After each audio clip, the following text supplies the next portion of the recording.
Hello viewers, আসসালামু আলাইকুম। আজকে আমরা দেখব বর্গের বিয়োগফল। আমরা এখানে কয়েকটা অঙ্ক লিখেছি, 3 স্কয়ার মাইনাস 2 স্কয়ার। সো আমরা যেটা করব, সিম্পলি এই যে দুটো সংখ্যাকে বর্গ করা হয়েছে তার যোগফল করতে হবে। তাহলে কি 3 যোগ 2 সমান সমান কত? 5। এই 5ই কিন্তু আমাদের অঙ্কের রেজাল্ট। পরেরটা তাহলে আমরা কি করব, 5 যোগ 4 সমান সমান কত?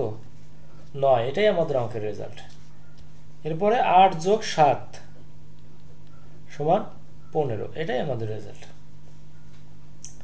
সো আমরা এই অঙ্কগুলোকে একটু যদি প্রমাণ করে দেখি আসলে সঠিক আছে কিনা আমাদের।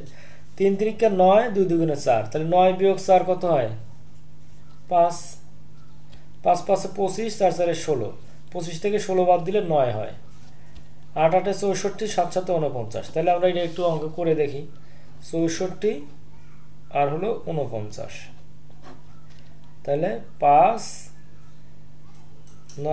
9 আছে কত হলে 14। 5 হাতে থাকে 1 1 আর 4 5, 6 থেকে 5 বাদ দিলে 1, এটা 15। তো মিলে গেল। সো এইভাবে কিন্তু আমরা খুব সহজে এই ধরনের বর্গের বিয়োগফল বের করতে পারি।